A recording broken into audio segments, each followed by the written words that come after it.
Ah, nataas na ni Brian yung ano niya, pilapel. Ayun, oh. Kitang-kita yung pilapel niya. Wala, hindi mo po mapipigilan si Bri. Kanina pa po siya dun. So, ngayon lang po kami natapos sa sala. Kaya, yan nga yung kulang napakita si Bri. Sakto-sakto naman pala pagkatapos namin sa sala ay pauwi na rin po siya. Tignan nyo na daming burak. Ay, oh Bri. Ano ba yan? Ang tigas. Tignan mo na. Pikit lang mata mo. Pupunasan ko. Ginamos na ako. Hindi para yung matigas. Grabe, tumatalsik pala. Bri. Pikit.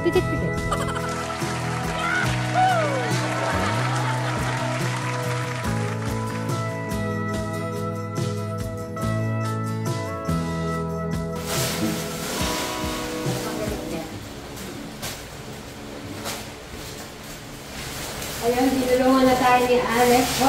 Maraming salamat. Pero gusto ko muna yung ano ni Alex, yung pinagin sa kanya. Yung sauce mo. At syempre, Eric. Siya yung tutulong sa atin, Eric, ha. Dito ka, huwag mo kami iwan. Ito para mamaya. Ay, lagay mo na lang muna kaya sa rep to, Alex. Para mamaya ito, may inuugan, sayang. Hindi naman ginalaw niya.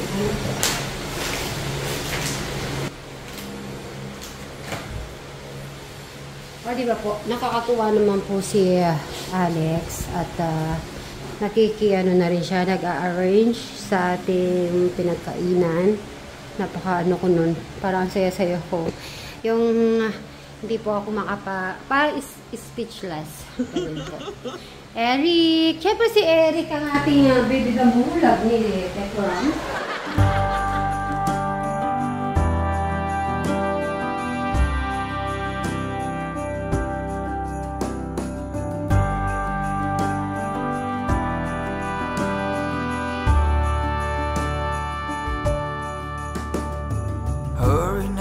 Hurry now, should have been done by now. Seems we're running late. Let's put the food on the table, fast as we're able. Guests are coming at 8. Pasko na, sinta ko, hanap kita. Adi-na-ni-na-na, ada-da-na-na.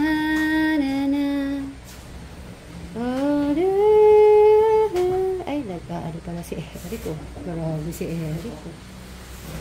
So, kaya ko na muna si Eric sa kanyang kwarto. When we're caught in the Christmas rush, it's so easy to lose touch with the true meaning of things and what really matters.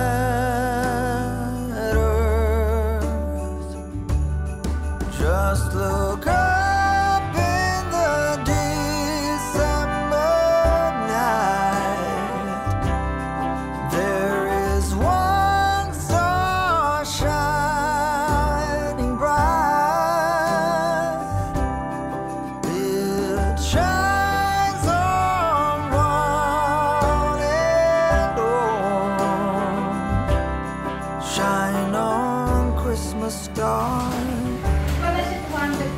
Shine on. Eric, dito ka sa labas.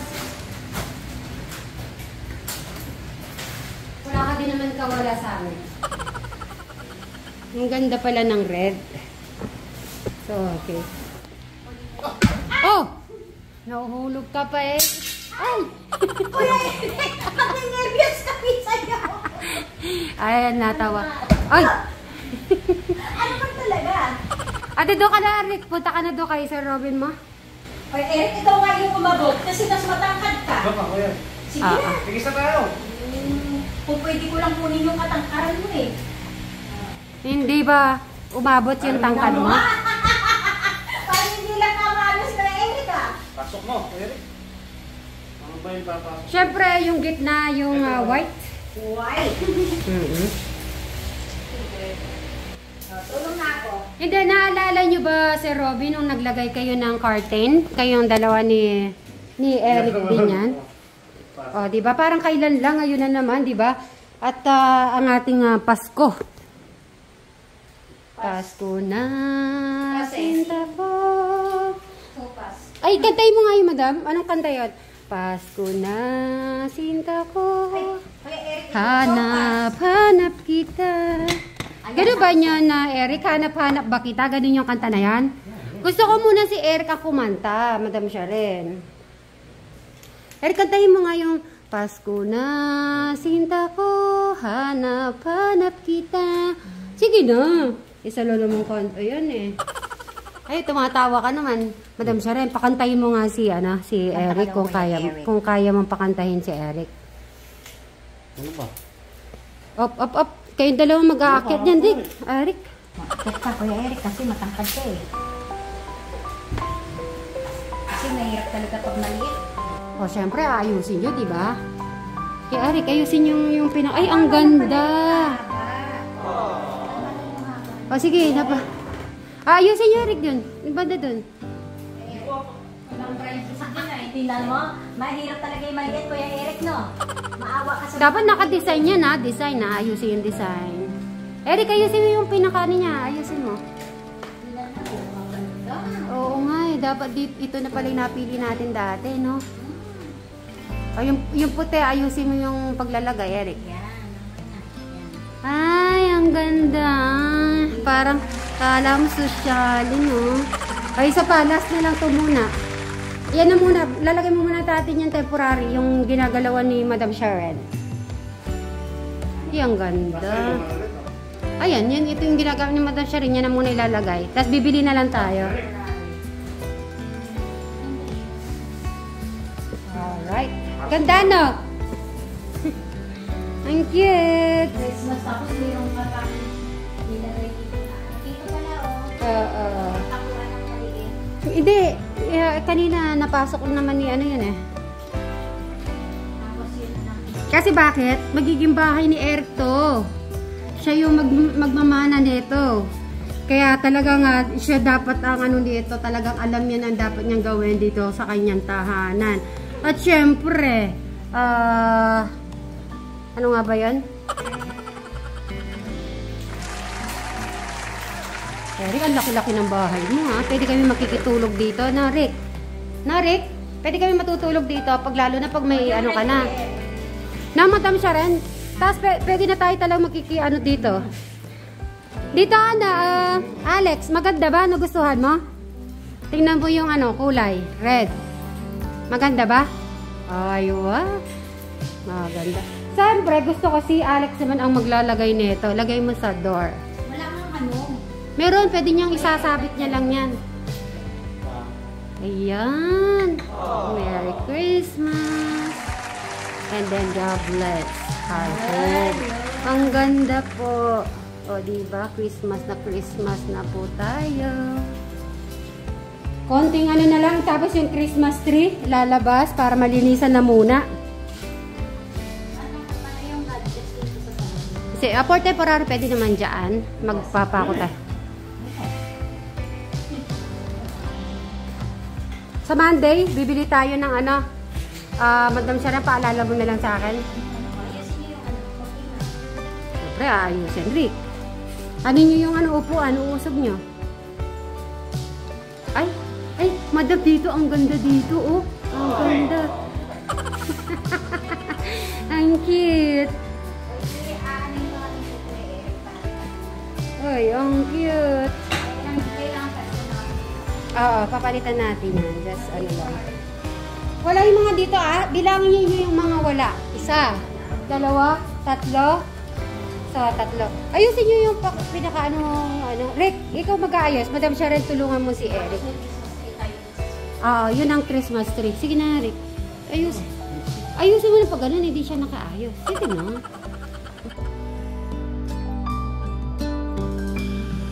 We follow the star that captured our hearts. We follow the sound ganda. Parang type ko siya. Na si Robin. Iba yung ano niya, aura. Maganda pala yung pagka-red at saka white. Parang ano, parang upo nga si Crystal na maganda-gandang upo. Ay, wah! Ganda ng pwesto. Yan, makapag-relax na si Alex. Babalik ko nga ulit yung tulugan niya dyan. Yung ano lang yung gitna, tapos mamayang gabi na lang niya. Okay, may mga nabasa ako bakit dito siya, ano, mas, ano lang po, hindi, pag ano lumilipat siya. Oo, lumilipat siya sa Kasi minsan na pag alimbawa, nagpo-phone siya or nag-e-edit. Kasi ito po kasi yung ano, lamesa. So, lamesa. Tapos para dito, nauunat niya yung katawan niya. Tapos, mga madaling araw ay... Opo, madaling araw na lumilipat po siya. Kasi nga, pag dumarating kaming umaga, nasa kwarto siya, di ba, madam? Pag nag-ano kayo, kapag, halimbawa, na-check mo si Eric, ay dito siya sa kwarto. Kaya, ganun po, okay? Huwag niyo pong isipin na nandito talaga sa sala. Nataas na ni Brian yung, ano niya, pilapel. Yun, oh. Kitang-kita yung pilapil niya. Wala, hindi mo po mapipigilan si Bri. Kanina pa po siya dun. So, ngayon lang po kami natapos sa sala. Kaya, yan ngayong ko lang napakita si Bri.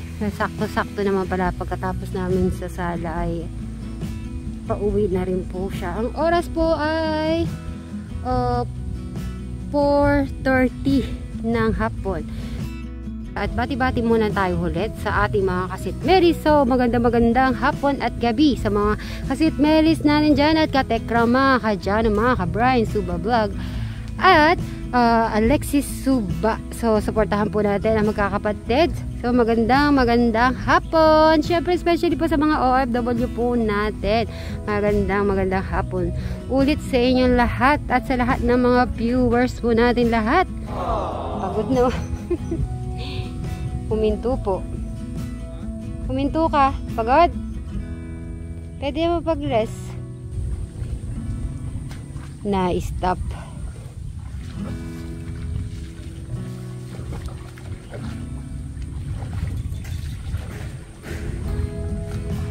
So hanggang kailan pa yan? Hanggang doon pa dara-diretso pa yan gagawin mo, Bri? Yung pilapil mo, hanggang doon pa no? Pero ang ano na, mataas na yung ginawa mong pilapil ngayon ah. Ang taas ng pilapil mo na.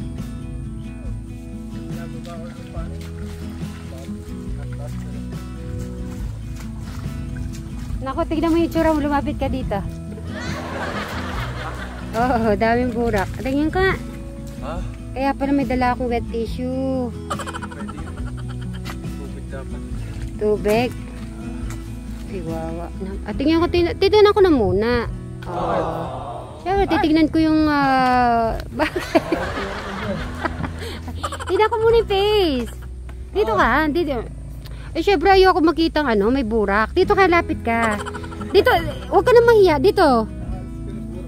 Hindi ako na, dito. Saktong meron po akong wet tissue. Sabi niya ay, dito. Bilisan mo. Dito na. Dito saglit. Bilis. Tignan nyo na daming burak. Ay, ako, Bri. Ano ba yan, antigas? Tignan mo na. Pikit ka, pikit lang pikit lang mata mo. Pupunasan ko. Binamos na ako. Hindi para yung matigas. Grabe, tumatalsik pala. Bri, pikit. Ay, saan mo?